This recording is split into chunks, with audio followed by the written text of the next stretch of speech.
لقد كان لكم في رسول الله أسوة حسنة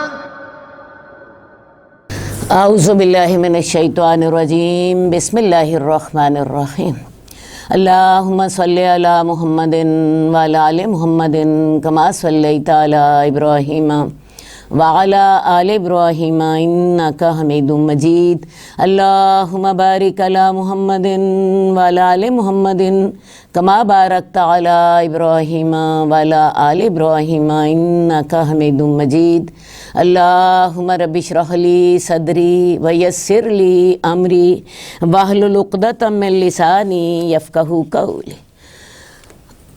عزیز ناظرین السلام علیکم۔ اللہ تعالیٰ آپ کو ایمان اور عافیت کے ساتھ رمضان المبارک سے فائدہ اٹھانے کی توفیق عطا فرمائے۔ آج ہمارا موضوع ہے باب بر الوالدین وصلۃ الارحام۔ کل ہمارا موضوع بہت ہی اہم تھا، زوجین کے حقوق، صدقے کی ترغیب اور پڑوسی کے حقوق۔ تو آج ہمارا موضوع ہے والدین کے ساتھ حسن سلوک اور رشتہ داروں سے صلہ رحمی کرنے کا بیان۔ قال اللہ تعالی وَاعْبُدُوا اللَّهَ وَلَا تُشْرِكُوا بِهِ شَيْئًا وَبِالْوَالِدَيْنِ إِحْسَانًا وَبِذِي الْقُرْبَى وَالْيَتَامَى وَالْمَسَاكِينِ وَالْجَارِ ذِي الْقُرْبَى وَالْجَارِ الْجُنُوبِ وَالصَّاحِبِ بِالْجَنبِ وَابْنِ السَّبِيلِ وَمَا مَلَكَتْ أَيْمَانُكُمْ۔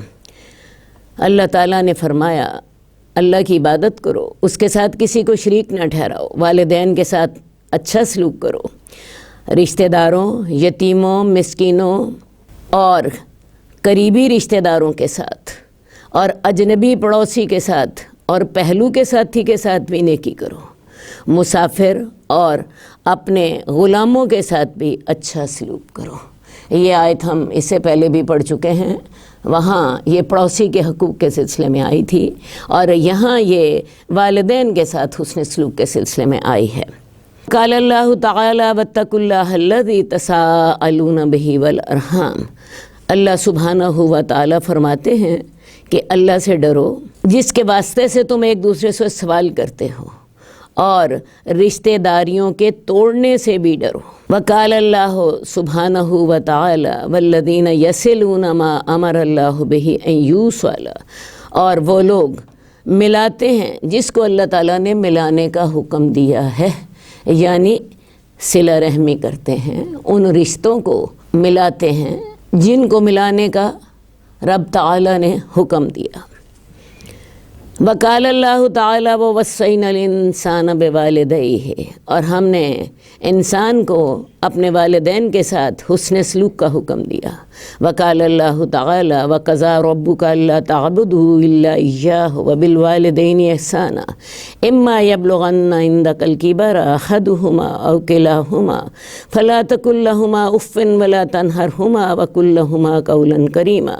تیرے رب نے فیصلہ کر دیا کہ تم اس کے سوا کسی کی عبادت نہ کرو گے اور اپنے والدین کے ساتھ نیکی کرو گے، احسان کرو گے۔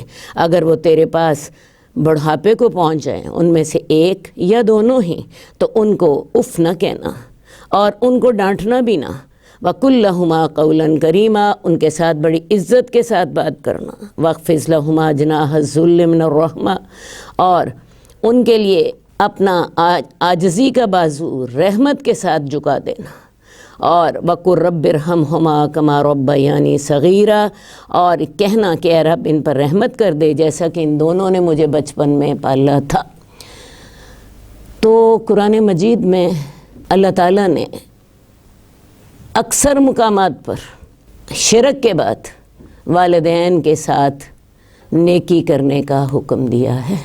اصل بات ہے انسان پر کچھ فرائض تو ہیں جو کہ اللہ کی طرف سے عائد ہوتے ہیں، اور کچھ فرائض ہیں جو بندوں کی طرف سے عائد ہوتے ہیں۔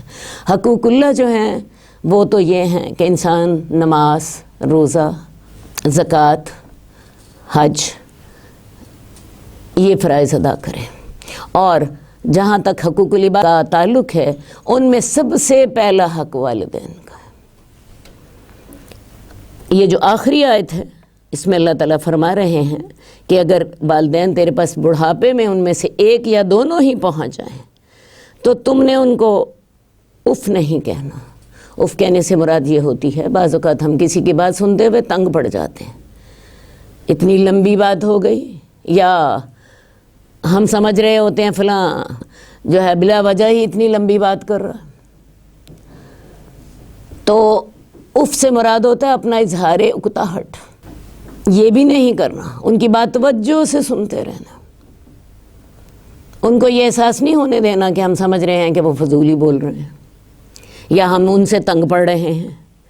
اور ڈانٹنے کا تو سوال ہی پیدا نہیں ہوتا، جب اف نہیں کہنا تو ڈانٹنا تو آپ کو پتہ ہی ہے، ڈانٹنے میں تھوڑا سا غصہ وہ بھی شامل ہو جاتا ہے، تو آپ نے اکتاہٹ کا اظہار بھی نہیں کرنا، تو ان کو ڈانٹنا بھی نہیں ہے، اور ان کے لیے بڑی عزت کے ساتھ ادب و احترام سے بات کرنی ہے، اور ان کے لیے اپنا عاجزی کا بازو جھکا دو جس میں رحم بھی ہو، یعنی والدین جو کہیں اپنا سر جھکا دو، اور اس میں عاجزی ہونی چاہیے، لیکن یہ عاجزی ایک ملازم کی عاجزی نہیں ہونی چاہیے یہ سر والی، بلکہ اس میں محبت بھی ہونی چاہیے، اور ان کے لیے دعائیں بھی کرو، اے میرے رب ان پر اتنی رحمت کرنا جتنی رحمت اور شفقت کے ساتھ ان دونوں نے مجھے بچپن میں پالا تھا۔ تو یہ آیات بڑی جامع ہیں۔ بڑھاپے میں انسان کمزور ہو جاتا ہے، بعض اوقات بیماریوں کا شکار ہو جاتا ہے، بعض اوقات اسے یہ احساس ہوتا ہے کہ شاید اب میں اتنا مفید نہیں رہا، میں کمزور ہو گیا ہوں، اعلیٰ طاقتور ہو گئی ہے،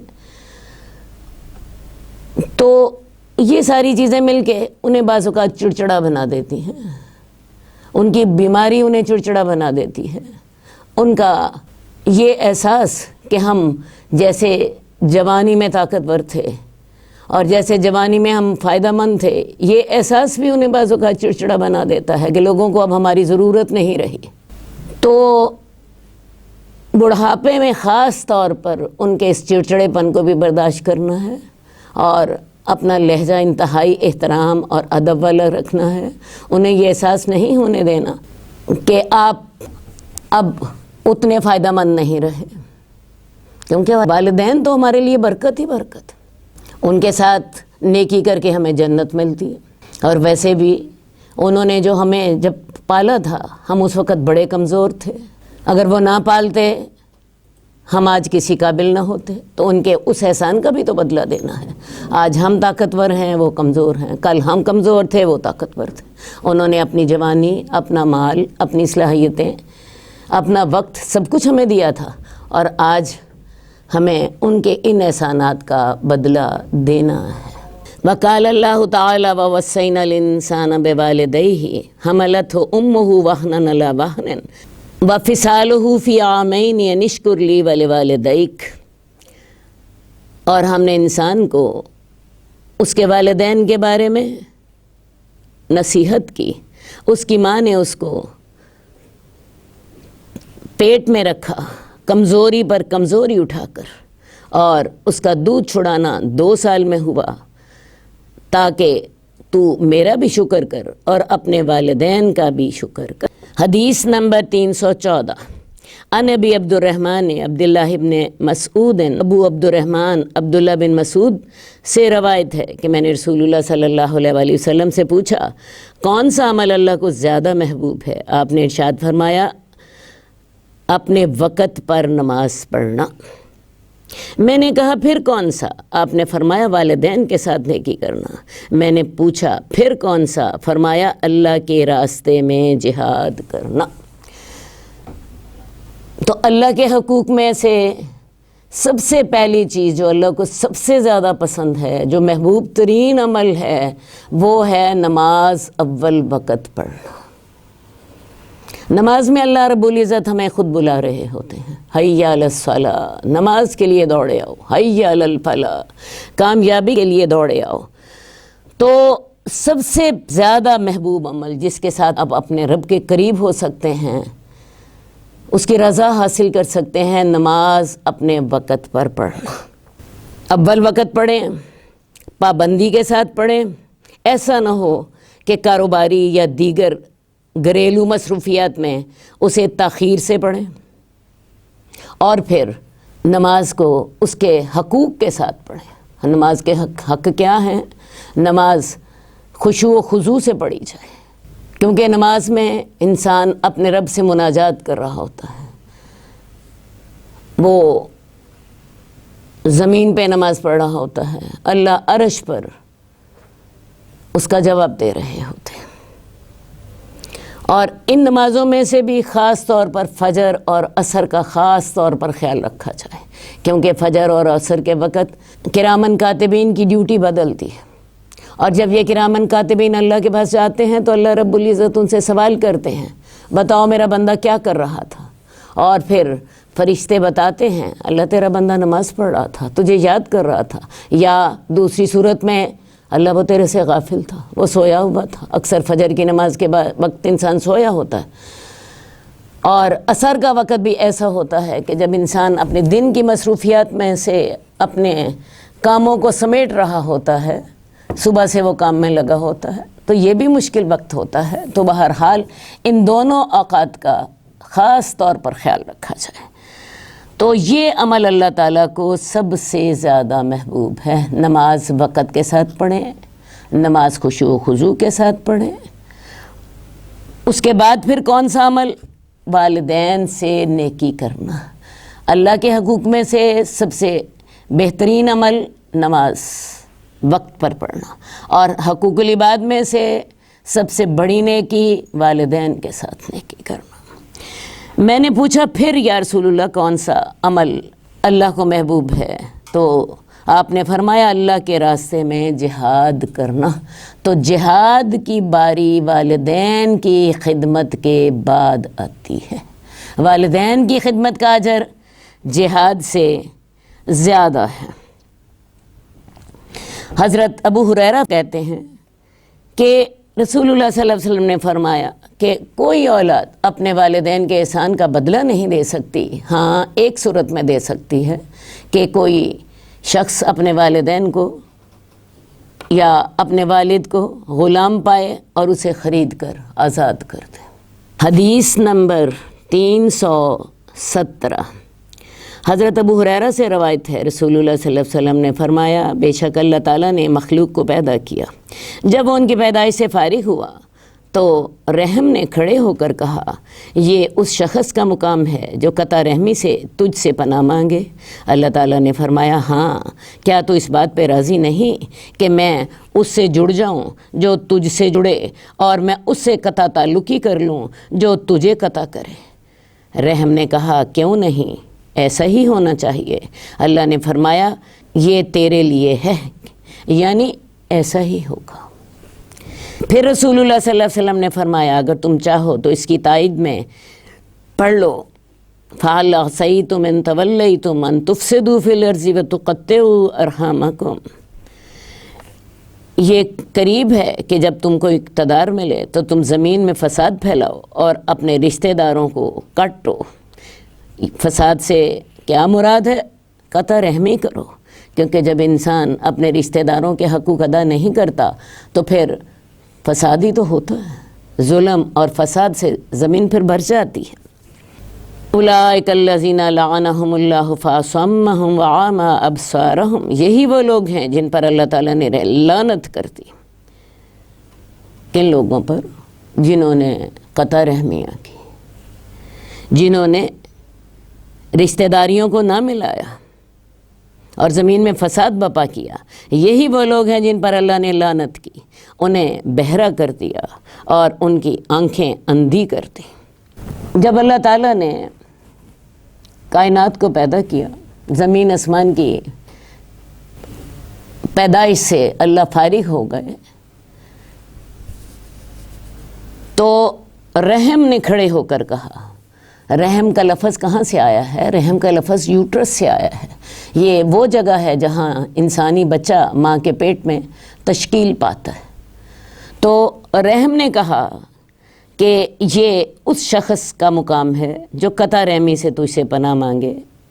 اللہ تعالیٰ نے جواب میں کہا کیا تم اس بات پہ راضی نہیں ہو جو رشتے ملائے گا میں اللہ اسے ملاؤں گا، میں اس سے جڑ جاؤں گا جو رشتہ داریوں کو جوڑتا ہے، اور جو رشتہ داریوں کو توڑتا ہے میں اس کو توڑ دوں گا، میں اس سے اپنا تعلق ختم کر دوں گا، میں اس پہ غضبناک ہو جاؤں گا۔ رحم نے کہا ایسا ہی ہونا چاہیے، تو اللہ تعالیٰ نے بھی پھر یہ قرآن مجید میں اعلان کر دیا کہ اگر تم رشتہ داریاں توڑو گے تو تم زمین میں فساد پھیلاؤ گے، اور جو رشتہ داریاں توڑتے ہیں اللہ تعالیٰ ایسے لوگوں پہ لعنت کرتا ہے، انہیں اندھا کر دیتا ہے، انہیں بہرا کر دیتا ہے۔ ان کی آنکھیں ہوتی ہیں انہیں نظر نہیں آتا، ان کے کان ہوتے ہیں انہیں صحیح بات سمجھ نہیں آتی، سنائی نہیں دیتی، تو یہ ان پر پھٹکار پڑتی ہے ان کی قطع رحمی کی وجہ سے۔ اللہ کی لعنت ہوئی ہوتی ہے، اللہ کی رحمت سے وہ دور ہوتے ہیں، اور پھر ان کو صحیح بات سمجھ نہیں آتی، صحیح بات سنائی نہیں دیتی، صحیح بات دکھائی نہیں دیتی، اور یہ گناہ جو انہوں نے کیا ہوتا ہے قطع رحمی کا، یہ اس کا نتیجہ ہوتا ہے۔ اور سب سے بڑی بات جو اس حدیث میں آپ نے دیکھی کہ اللہ تعالیٰ اس سے مل جاتے ہیں جو رشتہ داریاں ملاتا ہے، اللہ اسے ملاتے ہیں، اپنے ساتھ ملاتے ہیں، اپنی رحمتیں کرتے ہیں، اور جو رشتہ داریوں کو کٹتا ہے، قطع رحمی کرتا ہے، اللہ اس سے کٹ جاتے ہیں۔ حدیث نمبر 318 حضرت ابو ہریرہ سے روایت ہے کہ ایک آدمی رسول اللہ صلی اللہ علیہ وسلم کی خدمت میں حاضر ہوا، عرض کیا اے اللہ کے رسول، میرے حسن سلوک کا سب سے زیادہ کون مستحق ہے؟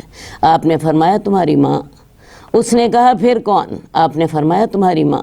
اس نے پھر پوچھا پھر کون؟ آپ نے فرمایا تمہارا باپ۔ ایک اور روایت میں اس طرح ہے کہ اس نے پوچھا اچھے سلوک کا سب سے زیادہ حقدار کون ہے؟ آپ نے فرمایا تمہاری ماں، پھر تمہاری ماں، پھر تمہاری ماں، پھر تمہارا باپ، پھر جو تمہارے سب سے زیادہ قریب ہو۔ اس میں باپ کے مقابلے میں ماں کا حق مقدم رکھا گیا اور 3 گنا زیادہ بتایا گیا۔ اس کی وجہ یہ ہے کہ ماں باپ کے مقابلے میں 3 تکلیفیں ایسی اٹھاتی ہے جن میں باپ شامل نہیں ہوتا۔ ویسے تو ماں باپ دونوں مل کر ہی بچے کو پالتے ہیں، لیکن ماں بچے کو اپنے پیٹ میں رکھتی ہے۔ پریگننسی جو ہے یہ ایک مشکل کام ہے، اس کی تکلیفیں اٹھانا، اور پھر اس کے بعد ڈیلیوری کے وقت ماں کیسے زندگی اور موت سے ایک دفعہ گزر کے، بلکہ موت سے گزر کے ایک دفعہ وہ آتی ہے، تب ایک نئی زندگی وجود میں آتی ہے۔ اور بہت دفعہ آپ نے دیکھا بہت سی مائیں ڈیلیوری کے وقت ہی اپنی زندگی ہار دیتی۔ اللہ کا شکر ہے کہ اب بہتر طبی سہولتوں کی وجہ سے ڈیلیوری کے وقت ڈیتھ ریٹ بہت کم ہو چکا، لیکن اس کے باوجود بھی جو زچگی کی تکلیف ہے، جو لیبر پین ہے، حقیقت ہے کہ ماں ایک دفعہ موت کے منہ سے ہو کر آتی ہے، تو تب جا کے ایک نئی زندگی جنم لیتی ہے۔ اور پھر اس کے بعد بچہ اتنا کمزور ہوتا ہے کہ اگر ماں اپنی پوری صلاحیتیں اس کے اوپر صرف نہ کرے تو بچہ کسی قابل نہ ہو۔ کم از کم 2 سال ایسے ہوتے ہیں کہ ماں کو دن رات صبح شام اپنی تمام صلاحیتیں، اپنی نیند، اپنی آرام، سب کچھ پہ لگانا پڑتا ہے۔ تو یہ 3 اوقات ایسے ہیں جن میں ماں کا حصہ باپ سے زیادہ ہوتا ہے، اس لیے اللہ تعالیٰ نے ماں کا حق باپ سے 3 گنا زیادہ رکھا ہے۔ اس کے علاوہ عورت مرد کے مقابلے میں کمزور بھی ہوتی ہے، مرد زیادہ طاقتور ہوتا ہے، عورت کمزور ہوتی ہے، اور کمزوری کے باوجود وہ اولاد کے لیے یہ ساری تکلیفیں اٹھاتی ہے۔ عورت کا حسن اور اس کی صحت بھی متاثر ہوتی ہے، اور بچے کے آرام اور راحت کے لیے اس کو اپنی پوری زندگی تبدیل کرنی پڑتی ہے۔ تو اس لیے اللہ تعالیٰ نے ماں کا حق 3 گنا زیادہ رکھا۔ حدیث نمبر 319 حضرت ابو ہریرہ سے روایت ہے کہ رسول اللہ صلی اللہ علیہ وسلم نے فرمایا اس کی ناک خاک آلود ہو، اس کی ناک خاک آلود ہو، اس کی ناک خاک آلود ہو، جس نے بڑھاپے میں اپنے والدین کو پایا، ان میں سے ایک کو یا دونوں کو، اور پھر جنت میں نہیں گیا۔ یہ جو ناک خاک آلود ہو، یہ عربی کا ایک محاورہ ہے۔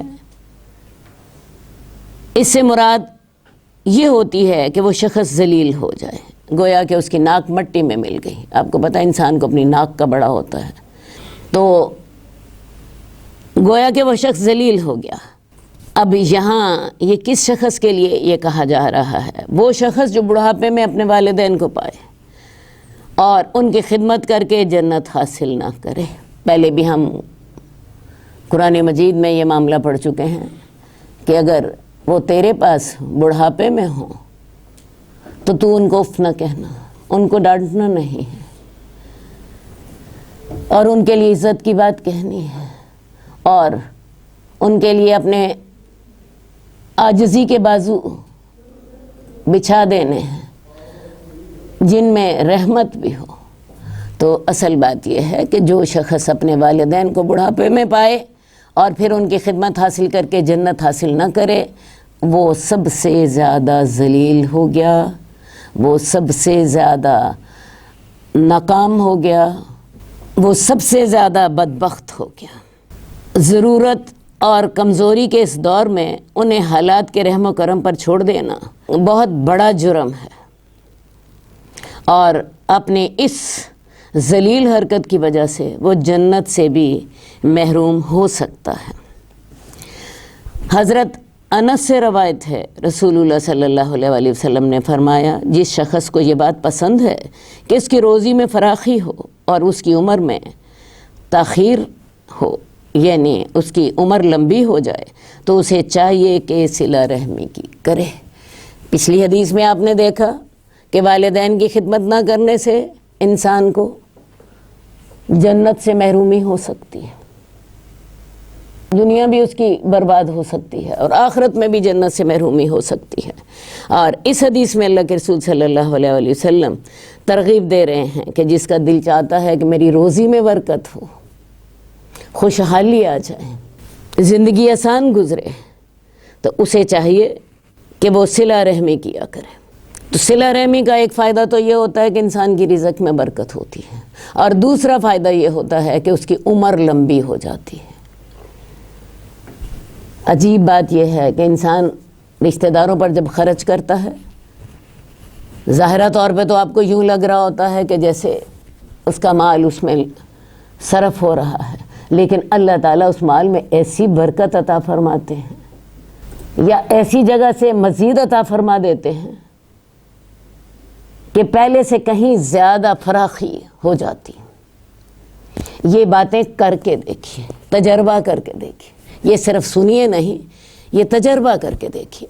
اور دوسری بات ہے، صلہ رحمی کے ساتھ عمر بھی بڑھتی ہے۔ اب صلہ رحمی کے ساتھ عمر کیسے بڑھتی ہے؟ بڑی پریکٹیکل بات ہے۔ انسان کی فطرت میں ہے کہ انسان اپنے رشتہ داروں سے مل کے سکون محسوس کرتا ہے۔ کیا خیال ہے؟ والدین کے ساتھ ملیں، ان کے پاس بیٹھیں، دل کو خوشی ہوتی ہے یا نہیں ہوتی؟ لازماً ہوتی ہے۔ اسی طرح اپنے بہن بھائیوں کے ساتھ، اپنے عزیزوں کے ساتھ ان کی خوشی اور غمی میں شامل ہو کے دلی سکون ملتا ہے، اور جب انسان کو دلی سکون ملتا ہے، انسان پرسکون حالت میں ہوتا ہے، تو بیماریاں بھاگ جاتی ہیں۔ آج کل کے دور میں ساری ٹینشنز بیماریوں کی وجوہات بنتی ہیں۔ جب دل کو سکون نہیں ہوتا تو آپ یہ دیکھ لیجئے، بلڈ پریشر، معدے کی تکالیف، ہارٹ اٹیکس ہوتے ہیں، بی پی لو ہو جانا یا بی پی ہائی ہو جانا، یہ بھی ساری اس کی بھی بنیادی وجہ ٹینشنز ہوتی ہیں۔ تو جب انسان کے دل کو سکون ملتا ہے تو اس دل کے سکون کے ساتھ کیا ہوتا ہے؟ انسان کی صحت بہتر ہوتی ہے، صحت بہتر ہوتی ہے تو عمر لمبی ہو جاتی ہے۔ تو صلہ رحمی کرنے سے انسان کی عمر بھی لمبی ہوتی ہے، اس کے رزق میں بھی برکت ہوتی ہے، اور سب سے بڑی بات، جہنم سے آزادی مل جاتی ہے۔ حدیث نمبر 320، حضرت ابو ہریرہ سے روایت ہے، ایک شخص نے کہا، ہے اللہ کے رسول، میرے کچھ رشتہ دار ہیں، میں ان سے صلہ رحمی کرتا ہوں، وہ مجھ سے قطع رحمی کرتے ہیں، میں ان سے اچھا سلوک کرتا ہوں، وہ مجھ سے برا سلوک کرتے ہیں، میں ان سے تحمل سے پیش آتا ہوں، وہ میرے ساتھ نادانی سے پیش آتے ہیں، آپ نے فرمایا اگر تو ایسا ہی ہے جیسا کہ تو نے کہا تو گویا تو ان کے منہ میں گرم راکھ ڈال رہا ہے، اور ان کے مقابلے میں تیرے ساتھ ہمیشہ اللہ کی طرف سے ایک مددگار رہے گا جب تک تیرا رویہ یہی رہے گا۔ حدیث بڑی بات ہے، تشریح کی ضرورت ہی نہیں ہے۔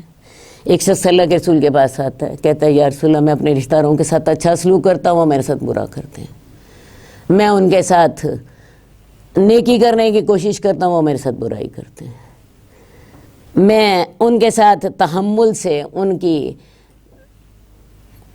جو ہیں ان کے غصے کے جواب میں تحمل سے کام لیتا ہوں، وہ میرے حقوق پورے نہیں کرتے میں پھر بھی اگنور کر دیتا ہوں، بردباری سے پیش آتا ہوں لیکن وہ میرے ساتھ جہالت سے پیش آتے ہیں۔ تو رسول اللہ صلی اللہ علیہ وسلم نے ان کو کہا کہ اگر تو واقعی ایسا کر رہا ہے تو تو ان کے منہ میں گرم راکھ ڈال رہا، اللہ کی طرف سے تیری مدد ہوگی، اور جب تک تو ایسا کرتا رہے گا اللہ کی مدد تیرے ساتھ رہے گی۔ اصل بات یہ ہوتی ہے کہ ہمیں پتہ ہونا چاہیے صلہ رحمی کہتے کس کو ہے۔ صلہ رحمی یہ نہیں ہوتی کہ انسان یہ سوچ لے کہ فلاں نے میرے ساتھ نیکی کی تو میں اس کے ساتھ نیکی کروں گی، فلاں نے میرے ساتھ اچھا کیا تو میں اس کے ساتھ اچھا کروں گا۔ یہ صلہ رحمی نہیں ہوتی، یہ تو تبادلہ ہوتا ہے، یہ تو تبادلہ ہوتا ہے۔ اللہ کے رسول صلی اللہ علیہ وآلہ وسلم نے خود فرمایا کہ وہ شخص صلہ رحمی کرنے والا نہیں ہے جو احسان کے بدلے میں احسان کرتا ہے، بلکہ اصل صلہ رحمی کرنے والا وہ ہے کہ جب اسے قطع رحمی کی جائے تو تب وہ صلہ رحمی کرے۔ یعنی اگر اگلے نے آپ کے ساتھ نیکی کی، آپ نے اس کے ساتھ نیکی کر دی، تو یہ صلہ رحمی نہیں ہے، یہ تو لین دین ہے، یہ تو تبادلہ ہے۔ اس نے آپ کے ساتھ نیکی کی، آپ نے اس کے ساتھ نیکی کر دی۔ اصل صلہ رحمی یہ ہے اگلا آپ کے ساتھ قطع رحمی کر رہا ہے، آپ صلہ رحمی کریں، جیسا کہ ہم نے یہ پچھلی حدیث میں دیکھا کہ اس شخص نے آ کر کہا کہ یا رسول اللہ میں ان کے ساتھ اچھا سلوک کرتا ہوں، وہ میرے ساتھ برا سلوک کرتے ہیں، یہ ہوتی ہے صلہ رحمی۔ ایک اور حدیث میں رسول اللہ صلی اللہ علیہ وآلہ وسلم فرماتے ہیں سل من قطعک وافو من ظلمک، جو تیرے سے قطع رحمی کرے اس سے صلہ رحمی کرو، اور جو تجھ پر ظلم کرے اس کو معاف کر دو۔ ہمیں رشتہ داروں سے یہی تکلیفیں ہوتی ہیں نا، فلاں نے میرے ساتھ بڑی زیادتی کی، میرے گھر ہی کبھی نہیں آیا، میرے بچوں کو کبھی کچھ نہیں دیا، کبھی سیدھا منہ کر کے بولا ہی نہیں، کبھی مجھے اس نے کھانے پر نہیں بلایا، کبھی اس نے میرے ساتھ کوئی نیکی نہیں کی، کبھی اس کو یہ توفیق نہیں ہوئی کہ میرے بچوں کو کبھی مبارکباد ہی دے دے۔ یہی تکلیفیں ہوتی ہیں۔ تو جو تیرے پہ ظلم کرتا ہے، تیرے خیال میں اس نے تیرے ساتھ زیادتی کی ہے، تیرا حق مارا ہے، اس کو معاف کر دو۔ یہ ہے صلہ رحمی۔ صلہ رحمی یہ ہے کہ جو آپ کے ساتھ ظلم کرتا ہے اس کو معاف کر دو۔ اور ایک حدیث میں آتا ہے وَاتِ مَنْ حَرَمَكَ، اس کو دے دو جس نے تجھے محروم کیا، جو تجھے نہیں دیتا اس کو دے دو، بھی اس کو دینا نہیں آیا تم اسے دینا سکھا دو، تم پہل کر لو، تم اسے دے دو۔ تو یہ صلہ رحمی ہوتی ہے۔ صلہ رحمی یہ نہیں ہوتی کہ اگلا نیکی کر رہا ہے تو آپ کر رہے ہیں، اگلا نہیں کر رہا تو آپ نہیں کر رہے۔ تو سل من قطعک، اس کے ساتھ صلہ رحمی کرو جو تم سے کٹتا ہے، اور اس کو معاف کر دو جو تم پہ ظلم کرتا ہے، اور اس کو دے دو جو تمہیں محروم رکھتا ہے۔ اور اس سلسلے میں بھی میں ایک اور بات بھی آپ کو حدیث سے بتانا چاہوں گی کہ ہمیں تکلیف یہ ہوتی ہے بعض اوقات اگلا کرے گا تو ہم کریں گے، پہل کرنے والے آپ بنیں۔ حدیث سے ہمیں یہ سبق ملتا ہے کہ پہل کرنے والے آپ بن جائیں، آپ پہل کرنے والے بن جائیں، اس کے بعد معاملہ دیکھیے جی چل پڑے گا، تو آپ اس کا اجر اللہ سے لیجیے۔ اس میں اپنے نفس پہ قابو پانا پڑتا ہے، اپنے آپ کو شیطان کے وار سے بچانا پڑتا ہے۔ لیکن اگر اس کے فوائد دیکھیں تو آپ نے دیکھا زندگی میں انسان کو خوشحالی ملتی ہے، عمر لمبی ہو جاتی ہے، رشتہ داروں میں عزت ملتی ہے، سب سے بڑی بات جنت ملتی ہے، دوزخ سے آپ دور ہو جاتے ہیں، دل کا سکون اور دل کا اطمینان ملتا ہے۔ تو یہ سارے فائدے لینے کے لیے اگر انسان کو تھوڑا سا اپنے نفس کو کنٹرول بھی کرنا پڑے، میرا خیال ہے سودا مہنگا نہیں ہے۔ لیکن اکثر لوگ شیطان کے پیچھے لگ جاتے ہیں، اور جو شیطان پٹی پڑھاتا ہے، جب تک وہ میرے گھر میں نہیں آئے گا میں اس کی طرف دیکھوں گی بھی نہیں، میں نہیں یہ کام کر سکتی۔ تو یہ سب شیطان کے وار ہوتے ہیں۔ اللہ تعالی ہمیں ان کو سمجھنے کی توفیق دے اور پھر عمل کرنے کی توفیق بھی دے۔ حدیث نمبر 330 حضرت ابو ذر سے روایت ہے، رسول اللہ صلی اللہ علیہ وآلہ وسلم نے فرمایا، تم عن قریب ایسا علاقہ فتح کرو گے جس میں قرات کا ذکر ہوتا ہے، اور ایک روایت میں ہے تم عن قریب مصر فتح کرو گے، اور یہ ایسی سرزمین ہے جس میں قرات کا لفظ عام طور پر بولا جاتا ہے۔ قرات دینار اور درہم کی طرح ایک سکہ ہوتا تھا۔ عرب میں تو درہم اور دینار چلتے تھے، لیکن مصر میں قرات چلتے تھے، اور ان کی کرنسی یہی تھی۔ تو رسول اللہ صلی اللہ علیہ وآلہ وسلم نے یہ پیشین گوئی کی کہ تم عن قریب مصر فتح کرو گے، اور وہاں قرات کا لفظ عام طور پر بولا جاتا ہے، تو تم ان کے باشندوں کے ساتھ اچھا برتاؤ کرنا، یعنی مصر والوں کے ساتھ۔ ایک اور روایت میں ہے جب تم اسے فتح کر لو تو اس کے باشندوں کے ساتھ حسن سلوک کرنا، اس لیے کہ ان کے لیے ایک ذمہ ہے اور ایک رشتہ ہے، یا فرمایا ذمہ اور سسرالی تعلق ہے۔ علماء نے کہا ان کا وہ رشتہ جن کا حوالہ رسول اللہ صلی اللہ علیہ وسلم نے دیا تھا وہ حضرت اسماعیل کی والدہ ہاجرہ کا ان میں سے ہونا ہے۔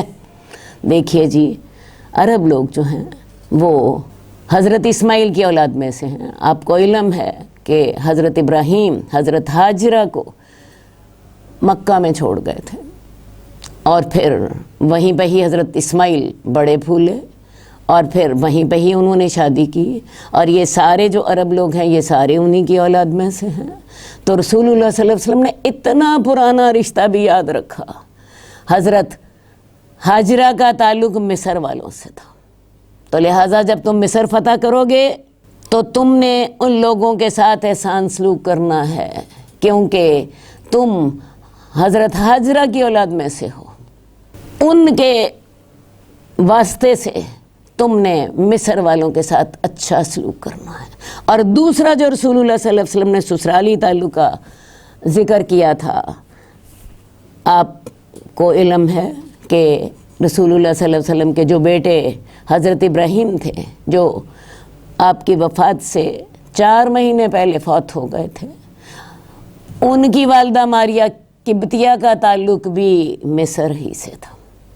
مصر کے بادشاہ مقوقس مصر کو جب رسول اللہ صلی اللہ علیہ وسلم نے اسلام کی دعوت دی تھی تو اس نے اسلام تو نہ قبول کیا، لیکن رسول اللہ صلی اللہ علیہ وآلہ وسلم کو جواب میں تحائف بھیجے، اور انہی میں حضرت ماریہ بھی تھی۔ حضرت ماریہ کے ساتھ ان کی ایک اور بھی سیرین نام کی ایک اور لونڈی بھی تھی، جو رسول اللہ صلی اللہ علیہ وسلم نے حسان بن ثابت کو دے دی تھی، اور حضرت ماریہ کو اپنے لیے رکھ لیا۔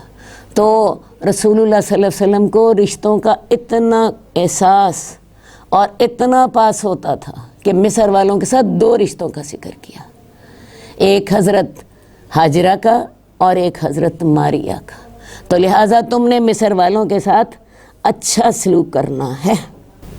اس حدیث میں رسول اللہ صلی اللہ علیہ وسلم کا ایک معجزہ بھی بیان ہو گیا کہ آپ نے پیشین گوئی کی تھی کہ تم مصر کو عن قریب فتح کر لو گے، اور پھر مسلمانوں نے آپ کی وفات کے تھوڑے ہی عرصے بعد مصر فتح کر لیا۔ حدیث نمبر 335 حضرت عبداللہ بن عمر سے روایت ہے، وہ فرماتے ہیں کہ میرے نکاح میں ایک عورت تھی جس سے میں محبت کرتا تھا، لیکن میرے والد حضرت عمر اسے ناپسند کرتے تھے۔ انہوں نے مجھے کہا اسے طلاق دے دو، میں نے انکار کیا۔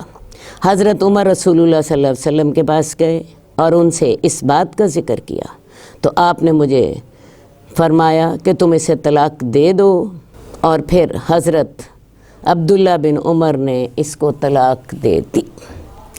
تو والدین کی اطاعت کرنی ہے، یہاں تک کہ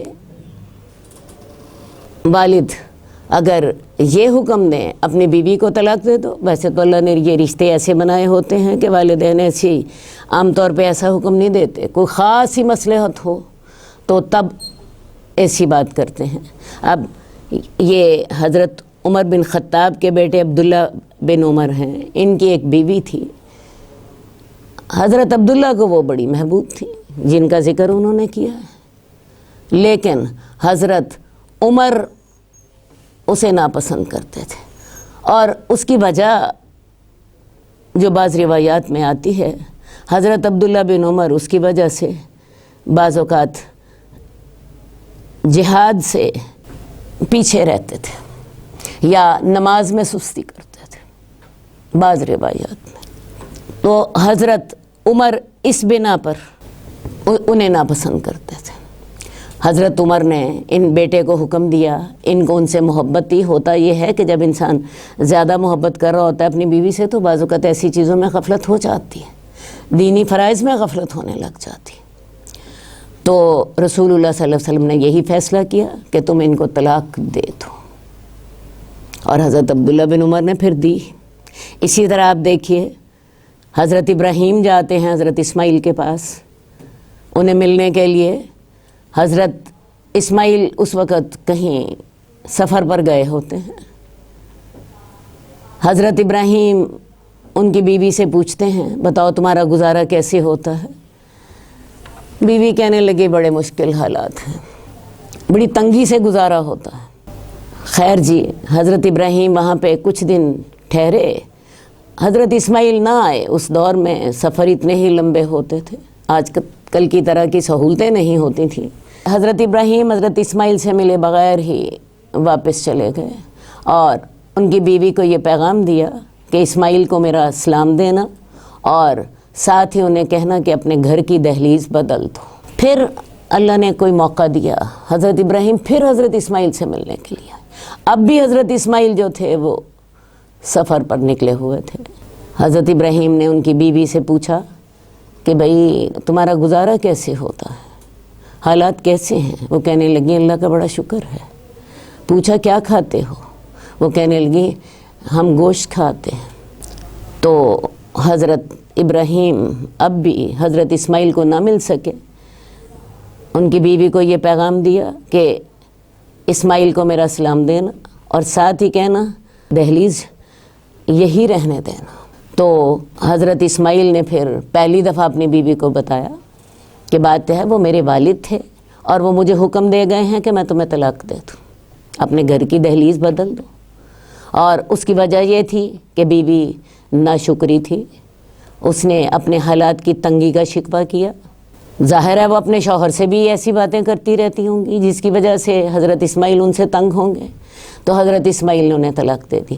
اب اس دفعہ حضرت ابراہیم نے یہی پیغام دیا کہ اسماعیل کو سلام دینا اور انہیں کہنا اپنے گھر کی دہلیز یہی رہنے دیں۔ مراد یہ تھا یہی بیوی برکت والی ہے۔ تو حضرت اسماعیل نے حضرت ابراہیم کے کہنے پر بیوی کو طلاق دے دی تھی۔ تو اصل بات یہ ہے کہ والد چونکہ گھر کا قوام ہوتا ہے، اگر وہ دیکھتا ہے کہ اس کے گھر میں کوئی ایسا مسئلہ بن رہا ہے، اولاد کو اس کی اطاعت کرنی چاہیے۔ ایک دفعہ حضرت ابو درداء کے پاس ایک شخص آیا اور اس نے کہا کہ میری ایک بیوی ہے، میری ماں اسے طلاق دینے کا حکم دے رہی ہے، میں کیا کروں؟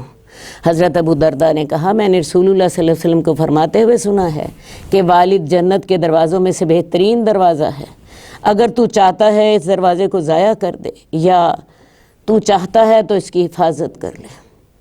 تو اصل بات یہ ہے کہ والد کے کہنے پر تو ہمیں علم ہے کہ طلاق دے دینی چاہیے، لیکن والدہ کے کہنے پر ایسی بات نہیں ہے، کیونکہ عورتیں بعض اوقات جذباتی ہوتی ہیں، چھوٹی چھوٹی بات پہ ہی بہو ساس کا جھگڑا ہو جاتا ہے، اور جذباتی ہونے کی وجہ سے بعض اوقات معاملے زیادہ خراب ہو جاتے ہیں۔ جبکہ والد کا معاملہ اور ہوتا ہے. والد اپنے فیصلوں میں زیادہ دور اندیش اور زیادہ درست فیصلہ کرنے والے ہوتے ہیں. جب انسان صلہ رحمی کر رہا ہو تو اس میں وہ اپنے قریبی رشتہ داروں کا حق زیادہ ہوگا. حضرت میمونہ بنت حارث سے روایت ہے کہ انہوں نے ایک لونڈی آزاد کی. حضرت میمونہ رسول اللہ صلی اللہ علیہ وسلم کی زوجہ محترمہ ہیں. حدیث نمبر 326 ہم پڑھ رہے ہیں. انہوں نے ایک لونڈی آزاد کی اور رسول اللہ صلی اللہ علیہ وآلہ وسلم سے اس کی اجازت نہیں لی. اصل بات ہے ان کی اپنی لونڈی تھی، وہ اس کی مالک تھی، تو انہوں نے آپ کو بتائے بغیر اسے آزاد کیا.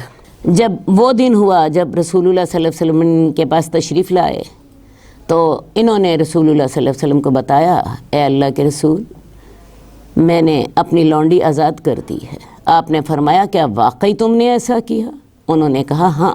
آپ نے ارشاد فرمایا اگر تم وہ اپنے ماموں کو دے دیتی تو تمہارے لیے زیادہ اجر کا باعث ہوتا. تو اصل بات یہ ہے کہ ماموں سے کیا مراد ہے؟ ماں کے قریبی رشتہ دار. اصل بات ہے ان کے ماموں جو تھے وہ نسبتاً مستحق تھے، غریب تھے. تو بجائے اس کے کہ تم نے کسی اور کے ساتھ نیکی کی، کسی اور کو وہ لونڈی جو تھی دے دی، اپنے ماموں کو اپنے قریبی رشتہ داروں کو دے دیتی تو اس کا اجر زیادہ ہوتا. اس سلسلے میں آپ کو بتاؤں، اگر والدین مشرک بھی ہوں تو تب بھی ان کے ساتھ نیکی کرنی ہے، تب بھی ان کے ساتھ نیکی کرنی ہے. یہ بات تو قرآن مجید سے بھی ہمیں پتہ چلتی ہے کہ اگر والدین شرک کا حکم دیں تو قرآن کہتا ہے فلا تطعهما، ان کی اطاعت نہ کرو، وصاحبهما فی الدنیا معروفا، لیکن دنیا میں ان کے ساتھ نیکی کے ساتھ چلتے رہو، کیونکہ ان کے مشرک ہونے کی وجہ سے ان کے وہ احسانات ختم نہیں ہو گئے جو انہوں نے تمہاری پیدائش اور تربیت کے سلسلے میں تم پر کیے تھے. دیکھیے جی، والدین مشرک ہیں تب بھی تم نے ان کے ساتھ ان کے جو دنیاوی حقوق ہیں انہیں دیتے رہنا ہے. انہیں مال کی ضرورت ہے تو مال دے دو، انہیں تمہاری خدمت کی ضرورت ہے تو ان کی خدمت کرو، کیونکہ میں نے آپ کو بتایا کہ مشرک ہونے کے باوجود بھی انہوں نے جو تمہاری پیدائش کے سلسلے میں جو قربانیاں دی تھیں وہ ختم تو نہیں ہو گئیں. باقی اگر وہ مسلمان ہوتے تو ان کا حق بہت زیادہ ہوتا. لیکن اب بھی وصاحبهما فی الدنیا معروفا، یہ قرآن مجید کے الفاظ ہیں، ان کے ساتھ دنیا میں نیکی کے ساتھ گزارا کرو، نیکی کے ساتھ ان کے ساتھ رہو. وصاحبهما، اور ان کے ساتھ رہو دنیا میں نیکی کے ساتھ. اسی کی تشریح حدیث نمبر 327 میں آ رہی ہے. حضرت اسماء بنت ابی بکر روایت کرتی ہیں کہ میری والدہ جب کہ ابھی وہ مشرکہ تھیں، حدیبیہ کے معاہدے کے درمیان میرے پاس آئیں. حضرت اسماء حضرت عائشہ رضی اللہ تعالیٰ عنہ کی بڑی بہن، حضرت ابو بکر صدیق کی بیٹی، وہ روایت کرتی ہیں کہ میری والدہ جب کہ وہ ابھی مشرک تھیں، مسلمانوں کے درمیان اور کفار کے درمیان صلح حدیبیہ ہوئی تھی، تو یہ مدینہ تشریف لائیں. میں نے رسول اللہ صلی اللہ علیہ وسلم سے پوچھا، میری والدہ میرے پاس آئی ہیں اور مجھ سے حسن سلوک کی خواہش مند ہیں، کیا میں ان کی خواہش کے مطابق اپنی والدہ سے صلہ رحمی کروں؟ آپ نے فرمایا ہاں، تم اپنی والدہ سے صلہ رحمی کرو. یعنی مشرک والدہ بھی ہے تو آپ کا حکم کیا ہے کہ صلہ رحمی ان سے کریں. تو والدین مشرک بھی ہوں تب بھی صلہ رحمی کرنی. قرآن مجید کا واضح حکم بھی میں نے آپ کو بتا دیا، اور حدیث میں واضح انہوں نے رسول اللہ صلی اللہ علیہ وسلم سے پوچھا کہ یا رسول اللہ میری والدہ مشرک، کیا میں ان کے ساتھ صلہ رحمی کر سکتی ہوں؟ آپ نے فرمایا کہ ہاں، تم ان سے صلہ رحمی ضرور کرو. اور بعض اوقات ایسا ہوتا ہے کہ اسی صلہ رحمی کے نتیجے میں انسان ایمان بھی لے آتا ہے. بہرحال جیسا کہ میں نے آپ کو پہلے بتایا کہ ان کے مشرک ہونے کی وجہ سے ان کا جو صلہ رحمی کا حق تھا وہ ختم نہیں ہو گیا. حدیث نمبر 333 حضرت ابو ایوب خالد بن زید انصاری سے روایت ہے. ایک شخص نے کہا یا رسول اللہ، مجھے ایسا عمل بتائیے جو مجھے جنت میں داخل کر دے اور جہنم سے دور کر دے.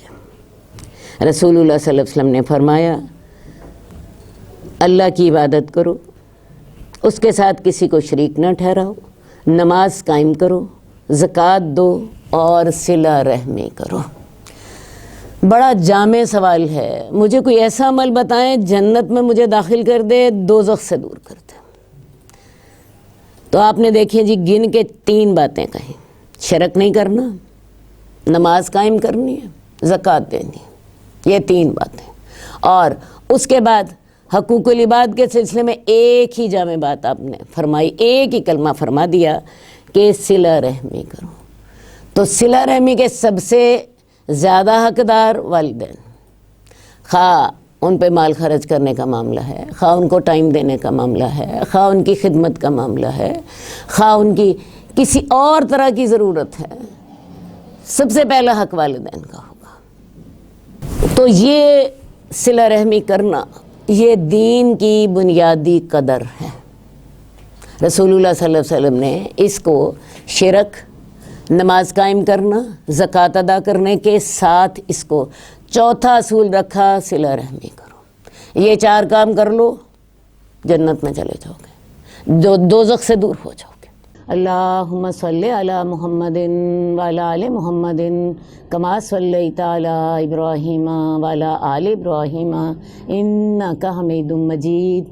اللہم بارک علی محمد وعلی آل محمد کما بارکت علی ابراہیم وعلی آل ابراہیم انک حمید مجید۔ مولاي صل وسلم دائما